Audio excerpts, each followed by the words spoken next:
Hello everyone. तो चलिए शुरू करते हैं एक नई कहानी। बच्चों को स्कूल छोड़कर अभी प्रीति घर लौटी ही थी कि उसके मोबाइल की बेल बजी। उसकी सहेली का फ़ोन था। फ़ोन उठाते ही वह चहक उठी। हेलो रेखा, कैसी है तू? तुम सब लोगों की बहुत याद आती है यार। हाँ प्रीति, मैं भी तुझे बहुत मिस करती हूँ। और बता, सब कैसा चल रहा है? रेखा ने पूछा तो गहरी सांस लेते हुए प्रीति बोली, क्या बताऊं रेखा, प्रदीप के ट्रांसफ़र के बाद जब से हम लोग कानपुर आए हैं मेरा बिल्कुल दिल नहीं लग रहा है। क्यों, घर पसंद नहीं आया क्या? अरे नहीं, घर तो एक बहुत ही अच्छी सोसाइटी में है, आसपास भी खूब हरियाली है, लेकिन फिर भी मन को वह सुकून नहीं है जो मैं अपने पिछले घर में छोड़कर आई हूँ। वहाँ सब कुछ कितने अच्छे तरीके से चल रहा था। मेरी जॉब भी बहुत बढ़िया चल रही थी। घर पर काम करने के लिए मेड भी बहुत अच्छी मिल गई थी, जिसके हवाले घर का सारा काम छोड़कर मैं अपनी नौकरी पर आराम से जा सकती थी। शाम को जब घर लौटती थी तो पूरी घर सुव्यवस्थित मिलता था। बच्चों की भी कोई टेंशन नहीं रहती थी। पास में ही डे केयर था, लेकिन इनका ट्रांसफ़र क्या हुआ, मेरी तो ज़िंदगी उलट पलट हो गई। न तो यहाँ पर कोई भरोसे लायक मेड मिल रही है और न ही आसपास कोई डे केयर है जहाँ मैं अपनी नौकरी के दौरान बच्चे को छोड़ सकूँ, प्रीति ने कहा। तो उसकी सहेली रेखा बोली, यह तो है, शहर बदल जाने से कितना कुछ बदल जाता है। तुझे तो बहुत परेशानी होती होगी ना? बस यार, प्रदीप के तबादले की वजह से सब कुछ गड़बड़ा गया है। बच्चे तो धीरे धीरे रूटीन में आ रहे हैं और प्रदीप भी आते ही अपने काम में पूरी तरह व्यस्त हो गए हैं। लेकिन मेरा क्या, मेरा कैरियर तो पूरी तरह चौपट हो ही समझो। कहते कहते प्रीति का मन खीन हो उठा। तभी दरवाजे पर कुरियर वाले ने बेल बजाई। अच्छा रेखा, मैं बाद में बात करती हूँ, दरवाजे पर कोई आया है, कहते हुए प्रीति ने फ़ोन रखा और दरवाज़ा खोलकर कुरियर लेने लगी। अभी दरवाज़ा बंद करने ही लगी थी कि उसकी सरसरी नज़र थोड़ी दूर एक पेड़ की ओट में खड़ी एक बूढ़ी औरत पर पड़ी। उसे देखते ही वह अंदर तक सिहर उठी। हे भगवान, ना जाने यह बूढ़ी औरत क्यों हर रोज़ मेरे घर में ही टकटकी लगाए रहती है। आखिर चाहती क्या है यह बुढ़िया? कहीं छुपकर हमारे बारे में जानकारी तो हासिल नहीं कर रही, कहीं लूटपाट के इरादे से? सोचते सोचते प्रीति का दिल दहल उठा। उसके मन में कई तरह की शंकाएं घर करने लगी, क्योंकि 3 दिन से लगातार वह बुजुर्ग औरत उसके घर पर नज़र बनाए हुई थी। हर बीतते पल के साथ प्रीति के मन में बेचैनी बढ़ती जा रही थी। रात को उसका पति प्रदीप घर आया तो प्रीति को बेचैन देकर बोला, अरे क्या हुआ, तुम कुछ परेशान लग रही। परेशानी की तो बात है ना, वह अजीब सी बूढ़ी औरत मुझे आज फिर दिखाई दी। ना जाने क्या चाहती है वह। लेकिन प्रीति, इसमें चिंता की कोई बात नहीं, एक बूढ़ी औरत ही तो है। आप भी हद करते हैं। आजकल चोरी और डकैती एक आम बात हो गई है। टीवी पर भी बच्चों के अपहरण की खबरें आए दिन आती रहती। हमारे घर पर नज़र रखने के पीछे जरूर उस बूढ़ी औरत का कोई न कोई मकसद है। यह सुनकर प्रदीप भी थोड़ा चिंतित हो उठा और फिर बोला, ठीक है, मैं सोसाइटी के गार्ड को बोल देता हूँ ध्यान रखने के लिए। अगली बार कुछ ऐसा हो तो मुझे तुरंत कॉल कर देना। बात ज़्यादा बढ़ेगी तो हम पुलिस कंप्लेन करेंगे। उसके बाद 2-3 दिन बीत गए। अपनी ज़िंदगी को दोबारा से पटरी पर लाने की प्रीति की कोशिश जारी थी, ताकि वह फिर से नौकरी पर जाना शुरू कर सके। हर रोज़ छत पर कपड़े सुखाते हुए प्रीति की नज़र अन्यास ही इधर उधर दौड़ने लगती थी। 3 दिन से वह बूढ़ी औरत नज़र नहीं आ रही। मन को एक सुकून आया, चलो इस मुसीबत से तो पीछा छूटा। परंतु अगले दिन जब प्रीति अपने बच्चों को स्कूल बस में बैठाकर घर वापस आ रही थी, तभी अचानक उसके सामने वह बूढ़ी औरत आ गई। उसे देखते ही प्रीति अंदर तक कांप गई। उसने अपने कदमों की गति तेज कर ली। बेटी, मेरी बात तो सुनो, बेटी सुनो। तो वह बूढ़ी औरत पीछे से आवाज़ लगाने लगी, लेकिन प्रीति तेजी से दौड़ती हुई अपने घर चली आई और दरवाज़ा बंद करके तुरंत अपने पति को फ़ोन लगा दिया। तुम घबराओ मत प्रीति, मैं अभी पुलिस को फ़ोन करता हूँ, तब तक दरवाज़ा बंद रखना। करीब आधे घंटे के बाद प्रदीप पुलिस के साथ लेकर पहुँच गया। वह वृद्धा महिला वापस वहीं बैठी थी जहाँ बैठकर वह हमेशा उस घर की ओर देखती रहती थी।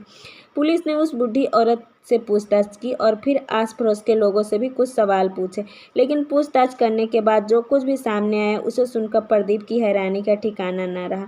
थोड़ी देर बाद घर की बेल बजी तो प्रीति ने दरवाज़ा खोला तो देखा कि दरवाजे पर प्रदीप उस बूढ़ी औरत के साथ खड़ा था। यह देखकर प्रीति विस्मित सी रह गई। इससे पहले कि वह कुछ पूछती, प्रदीप घर के अंदर आया और बूढ़ी औरत गेट वहीं खड़ी रही।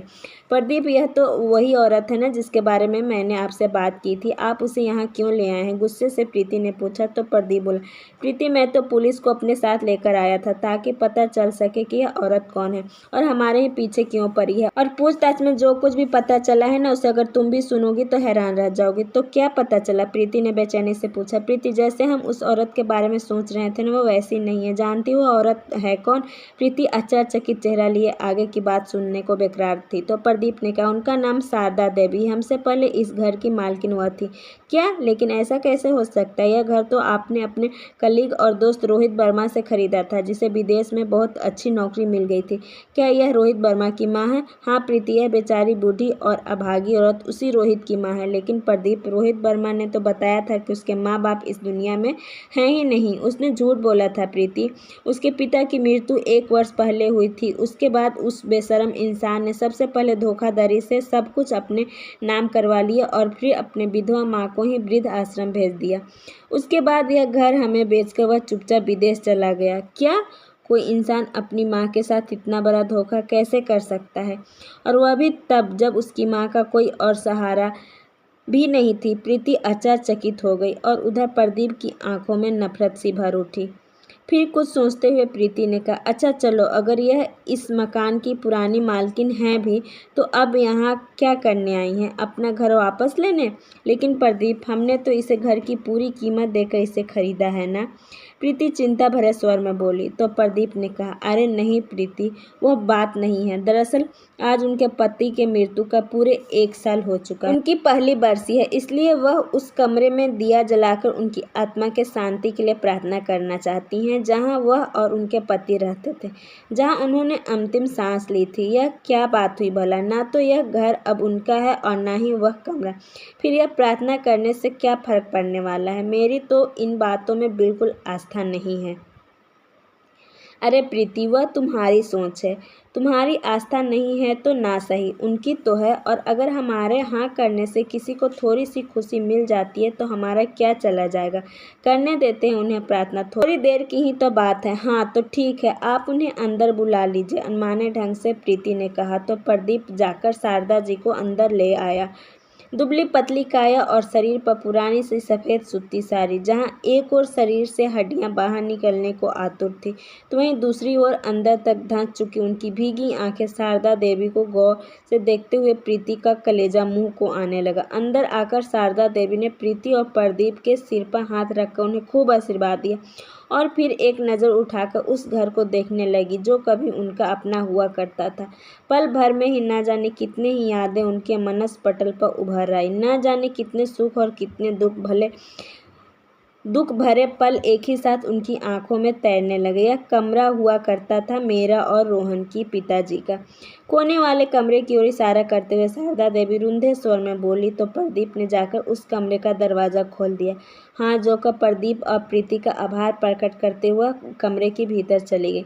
कमरे को नज़र भरकर देखते हुए उनकी आंखों में आंसू बह निकले और फिर साड़ी के पल्लू से आंसू को पोंछते हुए वह एक कोने में जा बैठी और दिया जलाकर प्रार्थना करने लगी। प्रार्थना करते हुए बंद आंखों से भी लगातार आंसू बहते जा रहे थे। कुछ देर बाद जब प्रार्थना करके वह कमरे से बाहर निकली तो वापस उन दोनों को आशीर्वाद देने लगी और फिर बोली, बेटा एक समय था जब मैं इस घर में दुल्हन बनकर आई थी और उस समय मैं यही सोचा था कि अब इस घर से मेरी अर्थी ही निकलेगी।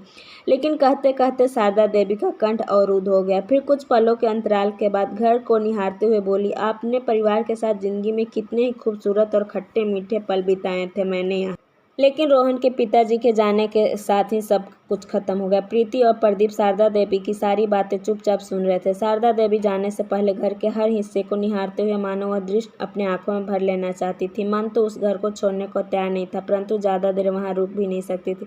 इसलिए थोड़ी देर में अपने दिल का हाल कहकर शारदा देवी भारी मन से उठी और बाहर जाने के लिए बोझिल कदमों से चलने लगी। प्रदीप उनकी हालत को समझ चुका था। वह मन ही मन शारदा जी के लिए थोड़ा चिंतित हो उठा था। अरे माँ जी, आप बैठिए, प्रीति आपके लिए चाय बनाकर लाती है, चाय पीकर जाइए। आइएगा। अरे नहीं बेटा, तुमने मेरी बात का मान रख लिया, इतना ही बहुत है मेरे लिए। अरे माँ जी आप बैठिए, मैं बस अभी चाय लेकर आई, कहते हुए प्रीति रसोई घर में चली गई। शारदा देवी वापस सोफे पर आकर बैठ गई। थोड़ी देर में प्रदीप रसोई घर में आया और उत्साहित स्वर में बोला, प्रीति मेरे दिमाग में एक बहुत अच्छा आइडिया आया है, जिससे हम भी सुखी हो जाएंगे और इन माताजी के मन की मुराद भी पूरी हो जाएगी। अच्छा, ऐसा कौन सा आइडिया है? प्रीति ने हैरानी से पूछा। तो प्रदीप ने कहा, क्यों ना हम इन्हें अपने घर में ही रख लें। क्या?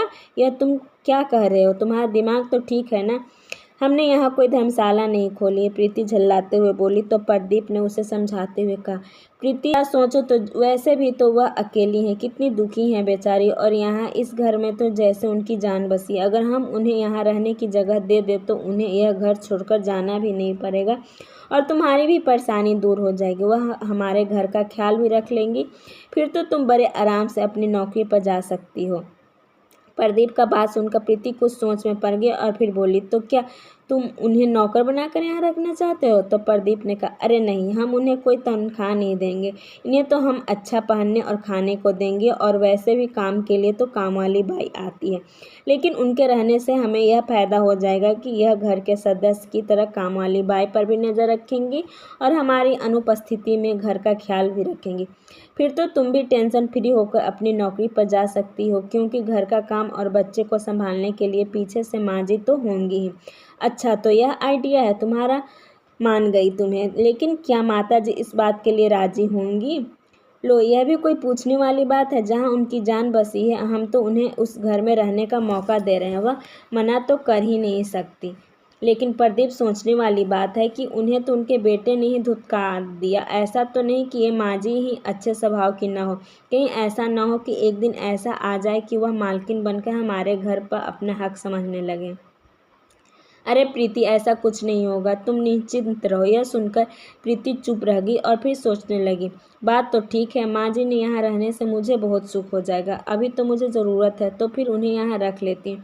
फिर अगर उन्हें कुछ ऐसा वैसा किया तो निकाल बाहर करूँगी उन्हें। वैसे भी यह घर हमारे नाम पर ही है, तो यह बूढ़ी औरत कर ही क्या सकती है। अरे प्रीति की सोच में पड़ गई, तुम चाय लेकर बाहर आओ, फिर उनसे बात करके देखते हैं। कहकर प्रदीप रसोई घर से बाहर आ गया। चाय पीते हुए प्रदीप ने कहा, माँ जी, हम आपका दुख समझ सकते हैं। जिस जगह के साथ इंसान की इतनी यादें जुड़ी हों, उस जगह को यूँ छोड़कर जाना आसान नहीं होता। इसलिए हम लोग ये चाहते हैं कि आप यहीं इसी घर में रुक जाइए। प्रदीप का प्रस्ताव शारदा जी देवी की आंखों में चमक आ गई। उन्होंने अपने कानों पर यकीन नहीं हो रहा था। आखिर मन ही मन वह भी तो यही चाहती थी, परंतु फिर भी उनके दिमाग में ख्याल आया कि जमाना तो इतना स्वार्थी है कि अपना सगा बेटा भी पैसे के लालच में दर दर की ठोकर खाने को छोड़ देता है। जब अपना बेटा ही अपना न रहा तो फिर पराये लोग से कैसे उम्मीद लगा लूं?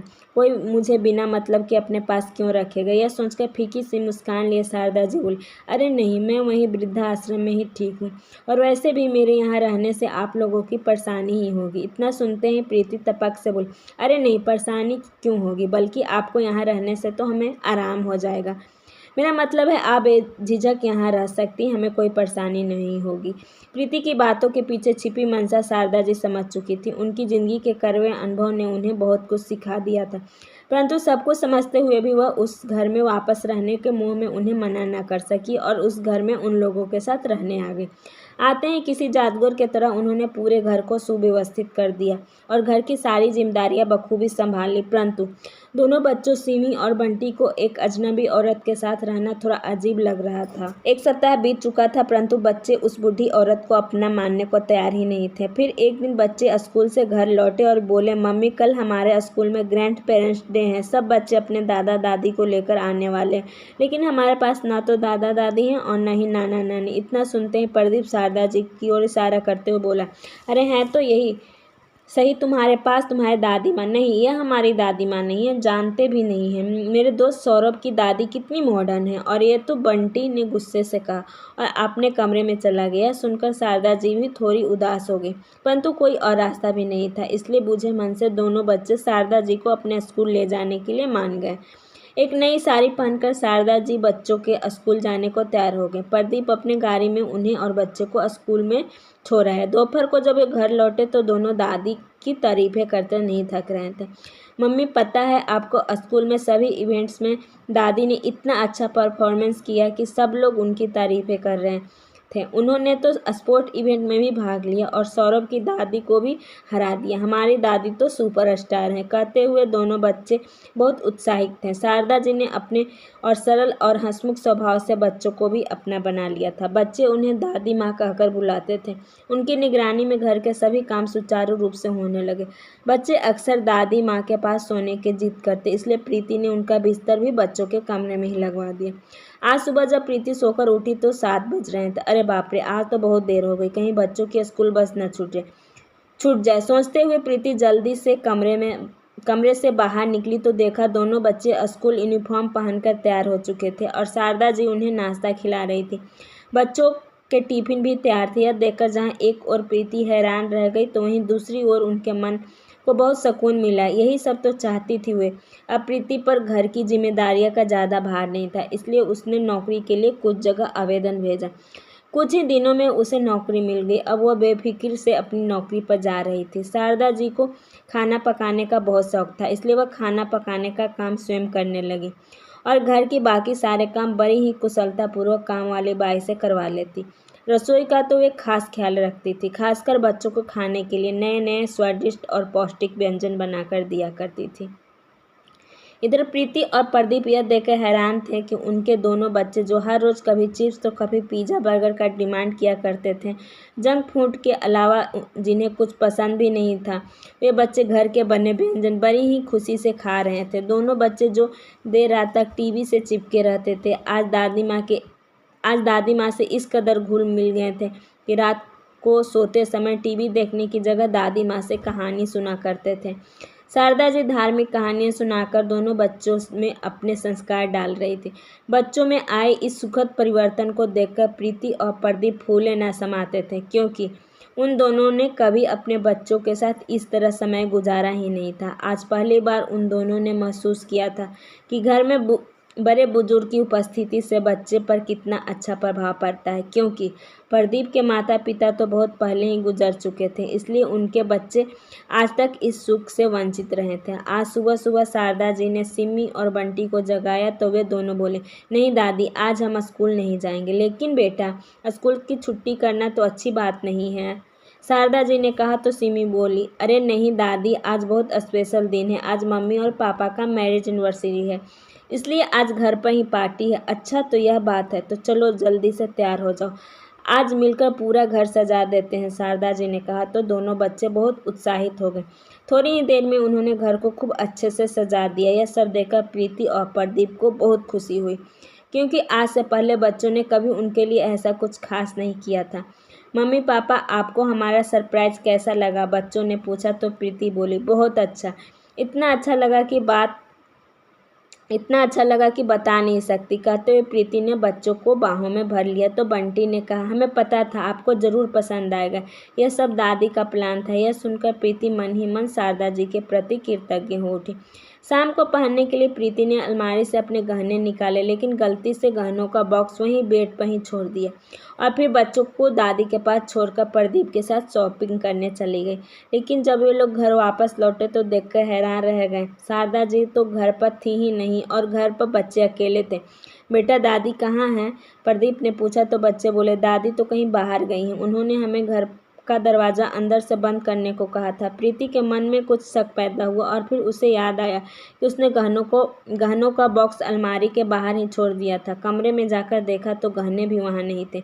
उनका शक यकीन में बदलते देर न लगी। वह बच्चों के पास आई और बोली, जब दादी बाहर गई थी तो क्या उनके हाथ में कुछ था? तो सिमी बोली, हाँ मम्मी, उनके हाथ में एक बैग था। देखा, वही हुआ न जिसका मुझे शक था। चली गई ना हमें लूट कर। मेरे सारे गहने गायब हैं और भी न जाने क्या क्या चुरा कर ले गई होगी। बहुत यकीन था ना तुम्हें उन पर। प्रीति गुस्से से प्रदीप पर चिल्ला पड़ी। यह सुनकर प्रदीप भी हैरान रह गया। इस बात की तो उसे भी उम्मीद नहीं थी। थोड़ी देर बीत चुकी थी, तभी दरवाजे की घंटी बजी और शारदा जी घर के अंदर आए। तभी प्रदीप ने पूछा, अरे आंटी जी, आप कहाँ चली गई थी? पता है मैं कितने परेशान हो गए थे। तभी शारदा जी मुस्कुराते हुए बोले, शॉपिंग बैग प्रदीप की ओर बढ़ाया और एक छोटा सा उपहार प्रीति को दिया। यह क्या है माँ जी? प्रदीप ने पूछा।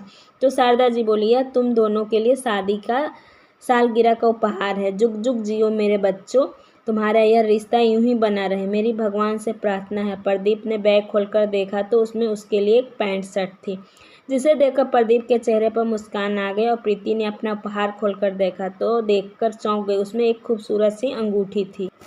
हैरानी से वह बोली, माँ जी, यह अंगूठी तो सोने की लगती है। हाँ बेटी, सोने की है। मेरा बहुत मन था कि तुम्हारे खास दिन पर तुम्हें कुछ खास तोहफा दूँ। ज़्यादा कुछ तो नहीं था मेरे पास, बस एक सोने की अंगूठी थी जिसे मैंने बहुत संभाल कर रखा हुआ था। लेकिन अब सोचा कि इसे रखवा कर ही क्या करूँगी, इसलिए इसे धुलवा कर ले आई। अब तुम इसे पहनना, तुम्हारे साथ हाथ में बहुत खूबसूरत लगेगी। यह सुनकर प्रीति की आंखें खुली की खुली रह गई। फिर बोली, तो माँ जी, क्या आप इसलिए गई थी? हाँ बेटी, और तुम्हारे गहने जो तुमने बाहर रख दिए थे, मैंने उन्हें वापस अलमारी में रखकर ताला लगा दिया था। अब तो प्रीति की अंतरात्मा उसे कचोटने लगी। वो यह सोच कर मन ही मन शर्मिंदा हो रही थी कि जिसे लाचार समझकर मैंने अपने फायदे के लिए आश्रय दिया था, उस ममतामयी माँ का दिल इतना बड़ा था कि अपने पास बच्चे इकलौते गहने को भी मुझे सौंप दिया, जिसने हमें और हमारे बच्चों को अपने बच्चों की तरह प्यार दिया। उनकी निस्वार्थ सेवा के बावजूद मैंने उन पर इतना बड़ा आरोप लगा दिया। सोचते हुए उसकी आंखों में पछताव के आंसू आ गए। नहीं माँ जी, मैं इसे अपने पास नहीं रख सकती, यह आपकी अमानत है। प्रीति ने भरी आंखों से कहा। तो शारदा जी बोली, बेटी, यह एक माँ का आशीर्वाद है, इसे रख लो, और क्या पता आगे कभी किसी मौके पर कुछ देने के लिए मैं जिंदा भी न रहूं। नहीं माँ जी, आप ऐसे शब्द अपने मुंह से मत निकालिए। भगवान आपका आशीर्वाद हमारे सिर पर सदा बनाए रखे। कहते हुए प्रीति उनसे ऐसे लिपट गई जैसे बरसों बाद कोई बिछड़ी हुई बेटी अपनी माँ से मिल रही हो। वह दिन प्रीति कभी भूल नहीं सकती, क्योंकि उस दिन उसे भगवान ने एक ऐसा बेशकीमती उपहार दिया था जो अनमोल था, और वह उपहार था निस्वार्थ भावनाओं से भरा माँ का प्यार। और वह दिन शारदा जी के लिए भी यादगार बन गया, क्योंकि उस दिन उस घर में उनकी पुण्य प्रतिष्ठा हुई, एक आदरणीय माँ के रूप में। अगले ही दिन घर के बाहर लगी नेम प्लेट को भी बदल दिया गया और एक नई नेम प्लेट लग गई जिस पर लिखा था शारदा निवास। कहानी पसंद आया तो लाइक, सब्सक्राइब, कमेंट और शेयर ज़रूर कीजिएगा। धन्यवाद।